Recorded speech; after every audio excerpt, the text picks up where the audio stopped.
شروع اللہ کا نام لے کر جو بڑا مہربان نہایت رحم والا ہے۔ جو چیزیں آسمانوں میں ہیں اور جو چیزیں زمین میں ہیں سب اللہ کی تسبیح کرتی ہیں، اور وہ غالب ہے، حکمت والا ہے۔ وہی تو ہے جس نے کفار اہل کتاب کو پہلی لشکر کشی پر ہی ان کے گھروں سے نکال دیا۔ مسلمانوں، تمہارے خیال میں بھی نہ تھا کہ وہ نکل جائیں گے، اور وہ لوگ یہ سمجھے ہوئے تھے کہ ان کے قلعے ان کو اللہ کے عذاب سے بچا لیں گے، مگر اللہ نے ان کو وہاں سے آ لیا جہاں سے ان کو گمان بھی نہ تھا، اور اس نے ان کے دلوں میں دہشت ڈال دی کہ اپنے گھروں کو خود اپنے ہاتھوں اور مومنوں کے ہاتھوں سے اجاڑنے لگے۔ تو اے بصیرت کی آنکھیں رکھنے والو، عبرت حاصل کرو۔ اور اگر اللہ نے ان کے بارے میں جلا وطن کرنا نہ لکھ رکھا ہوتا تو ان کو دنیا میں بھی عذاب دے دیتا، اور آخرت میں تو ان کے لیے آگ کا عذاب تیار ہے ہی۔ یہ اس لیے کہ انہوں نے اللہ اور اس کے رسول صلی اللہ علیہ وآلہ وسلم کی مخالفت کی، اور جو شخص اللہ کی مخالفت کرے تو اللہ اسے سخت عذاب دینے والا ہے۔ مومنوں، کھجور کے جو درخت تم نے کاٹ ڈالے یا ان کو ان کی جڑوں پر کھڑا رہنے دیا، سو یہ اللہ کے حکم سے تھا، اور اس سے مقصود یہ تھا کہ وہ نافرمانوں کو رسوا کرے۔ اور اے مسلمانوں، جو مال اللہ نے اپنے پیغمبر کو ان لوگوں سے جنگ کے بغیر دلوایا ہے اس میں تمہارا کچھ حق نہیں، کیونکہ اس کے لیے نہ تم نے گھوڑے دوڑائے نہ اونٹ، لیکن اللہ اپنے پیغمبروں کو جن پر چاہتا ہے غالب کر دیتا ہے، اور اللہ ہر چیز پر قادر ہے۔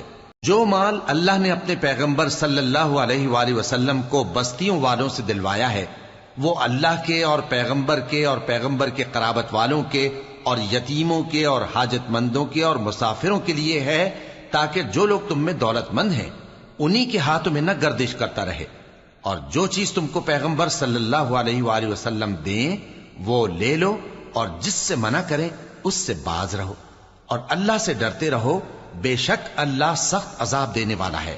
اور ان ضرورت مند مہاجروں کے لیے بھی جو اپنے گھروں اور مالوں سے خارج اور جدا کر دیے گئے ہیں، جو اللہ کے فضل اور اس کی خوشنودی کے طلبگار اور اللہ اور اس کے پیغمبر کے مددگار ہیں، یہی لوگ سچے ہیں۔ اور ان لوگوں کے لیے بھی جو مہاجرین سے پہلے اس گھر یعنی مدینے میں مقیم ہیں اور ایمان میں مضبوط ہیں، اور جو لوگ ہجرت کر کے ان کے پاس آتے ہیں وہ ان سے محبت کرتے ہیں، اور جو کچھ ان کو ملا اس سے اپنے دل میں کچھ خواہش اور خلش نہیں پاتے، اور ان کو اپنی جانوں پر مقدم رکھتے ہیں خواہ وہ خود بھی فاقے سے ہوں۔ اور جو شخص خود غرضی سے بچا لیا گیا تو ایسے ہی لوگ بامراد ہیں۔ اور ان کے لیے بھی جو ان مہاجرین کے بعد آئے اور دعا کرتے ہیں کہ اے پروردگار ہمارے اور ہمارے بھائیوں کے جو ہم سے پہلے ایمان لائے ہیں گناہ معاف فرما، اور مومنوں کی طرف سے ہمارے دل میں کینہ و حسد نہ پیدا ہونے دے، اے ہمارے پروردگار تو بڑا شفقت کرنے والا ہے، مہربان ہے۔ کیا تم نے ان منافقوں کو نہیں دیکھا جو اپنے کافر بھائیوں سے جو اہل کتاب ہیں کہا کرتے ہیں کہ اگر تم جلا وطن کیے گئے تو ہم بھی تمہارے ساتھ نکل چلیں گے اور تمہارے بارے میں کبھی کسی کا کہا نہ مانیں گے، اور اگر تم سے جنگ ہوئی تو تمہاری ہی مدد کریں گے، مگر اللہ ظاہر کیے دیتا ہے کہ یہ جھوٹے ہیں۔ اگر وہ نکالے گئے تو یہ ان کے ساتھ نہیں نکلیں گے، اور اگر ان سے جنگ ہوئی تو یہ ان کی مدد نہیں کریں گے، اور اگر مدد کریں گے بھی تو پیٹ پھیر کر بھاگ جائیں گے، پھر ان کو کہیں سے بھی مدد نہ ملے گی۔ مسلمانوں، تمہاری ہیبت ان لوگوں کے دلوں میں اللہ سے بھی بڑھ کر ہے، یہ اس لیے کہ یہ سمجھ نہیں رکھتے۔ یہ سب جمع ہو کر بھی تم سے نہیں لڑ سکیں گے مگر بستیوں کے قلعوں میں پناہ لے کر یا دیواروں کی اوٹ سے۔ ان کے آپس میں بھی بڑی لڑائی رہتی ہے، تم خیال کرتے ہو کہ یہ اکٹھے ہیں، حالانکہ ان کے دل پھٹے ہوئے ہیں۔ یہ اس لیے کہ یہ بے عقل لوگ ہیں۔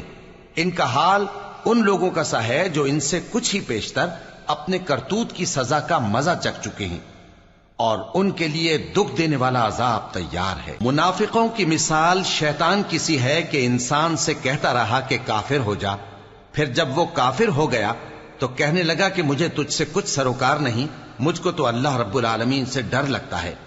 تو دونوں کا انجام یہ ہوا کہ دونوں دوزخ میں جائیں گے، ہمیشہ اس میں رہیں گے، اور بے انصافوں کی یہی سزا ہے۔ اے ایمان والو، اللہ سے ڈرتے رہو، اور ہر شخص کو دیکھنا چاہیے کہ اس نے کل یعنی آخرت کے لیے کیا سامان بھیجا ہے، اور ہم پھر کہتے ہیں کہ اللہ سے ڈرتے رہو بے شک اللہ تمہارے سب اعمال سے خبردار ہے۔ اور ان لوگوں جیسے نہ ہو جانا جنہوں نے اللہ کو بھلا دیا تو اللہ نے انہیں ایسا کر دیا کہ وہ خود اپنے آپ کو بھول گئے۔ یہی لوگ ہیں نافرمان۔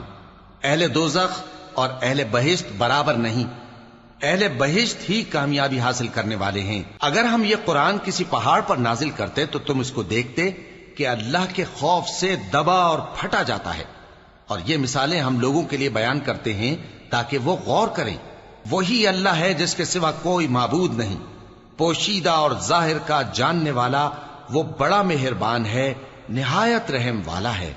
وہی اللہ ہے جس کے سوا کوئی عبادت کے لائق نہیں، بادشاہ حقیقی، ہر عیب سے پاک، سلامتی دینے والا، امن دینے والا، نگہبان، غالب، زبردست، بڑائی والا۔ اللہ مشرکوں کے شرک سے پاک ہے۔ وہی اللہ تمام مخلوقات کا خالق، ایجاد و اختراع کرنے والا، صورتیں بنانے والا، اس کے سب اچھے سے اچھے نام ہیں۔ جتنی چیزیں آسمانوں اور زمین میں ہیں سب اس کی تسبیح کرتی رہتی ہیں، اور وہ غالب ہے، حکمت والا ہے۔